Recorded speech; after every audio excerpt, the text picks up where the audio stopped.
बसपा प्रमुख मायावती जी, सपा प्रमुख अखिलेश यादव जी, राजद नेता तेजस्वी यादव जी, क्या आपको इस बात का अंदाजा भी है कि आपकी लड़ाई किससे है? अगर अंदाजा है तो उससे लड़ने की क्या तैयारी की हुई है आप सब ने? क्या आपको मालूम है कि पूरे देश में आरएसएस की 59,000 शाखाएं संचालित की जा रही है? जब आप सो रहे होते हैं, इन शाखाओं में संघ के सदस्य एकत्रित हो चुके होते हैं। संघ 12 भाषाओं में 30 पत्रिकाएं प्रकाशित कर नियमित रूप से 2 लाख गाँव तक भेज रहा है। अभी कुछ महीने पहले हरियाणा में इन पत्रिकाओं को पहुँचाने वाले 572 डाकियों का सम्मान भी किया गया। संघ ने विगत 2 सालों में नारद जयंती पर अलग अलग जगहों पर कार्यक्रम कर 2000 से ज्यादा पत्रकारों को सम्मानित किया। और आपने क्या किया?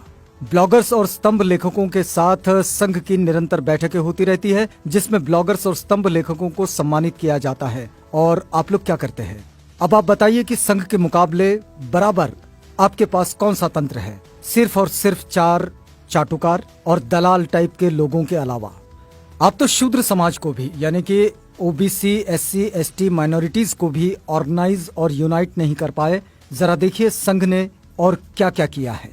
देश के लगभग 65% ओबीसी समाज के लोग बजरंग दल में हैं, विश्व हिंदू परिषद में हैं, शिवसेना में हैं, गोरक्षा दल में हैं, आरएसएस में है, हिंदू युवा वाहिनी में है, श्री राम सेना में है, गायत्री परिवार में है, आर्य समाज में है, स्वाध्याय परिवार में है, करणी सेना में है और जितने भी देश में धार्मिक संगठन है सभी में है। सिर्फ यहाँ नहीं है ओबीसी के लोग, न्यायालयों में जज नहीं है, सरकारी वकील नहीं है, यूनिवर्सिटीज में प्रोफेसर नहीं है, शासन में सचिव नहीं है, आईएएस आईपीएस ऑफिसर नहीं है, डिप्टी कलेक्टर और एसपी नहीं है, बड़ी बड़ी कंपनियों में सीएमडी या डायरेक्टर नहीं है, जनसंख्या के अनुपात में मंत्री, विधायक और सांसद नहीं है, मीडिया में मालिक, संपादक और ब्यूरो चीफ नहीं है, भारत में एक भी बड़ा बिजनेसमैन ओबीसी का नहीं है, मनुस्मृति की वापसी रोक सके तो रोक लें, जज कॉलेजियम से बनेंगे, आईएएस लेटरल एंट्री से बनेंगे, बाकी नौकरियां ठेके या संविदा पर होगी, बेहतर शिक्षा इतनी महंगी होगी कि कोई ईमानदार व्यक्ति वहां अपने बच्चे को नहीं पढ़ा पाएगा और सरकारी शिक्षा को साजिश के तहत बर्बाद किया जा रहा है। सरकारी क्षेत्र को धीरे धीरे खत्म किया जा रहा है, जहाँ आरक्षण का लाभ मिलता है। आरक्षण तो रहेगा पर सरकारी क्षेत्र में नहीं रहेगा, तो आरक्षण अपने आप ही खत्म हो जाएगा और उसे खत्म करने का दोषी भी कोई नहीं होगा।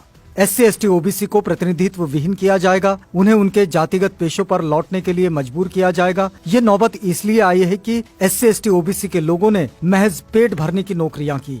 एससी, एसटी, ओबीसी के जिन लोगों ने, यानी कि जिन महापुरुषों ने 1848 से 1956 तक 108 वर्ष के कठिन संघर्ष की बदौलत मिले शिक्षा, नौकरी एवं राजनीति के अधिकारों का लाभ लिया, उन्होंने अपना समय, बुद्धि, पैसा, हुनर का सिर्फ और सिर्फ व्यक्तिगत फायदे के लिए उपयोग और प्रयोग किया। पे बैक टू सोसाइटी नहीं किया। संविधान बचाओ क्रांति को फैलाओ पूरे देश में, लोग अपने आप जुड़ते चले जाएंगे। नेताओं की ये पहली और नैतिक जिम्मेदारी है, क्योंकि समय बहुत कम बचा है।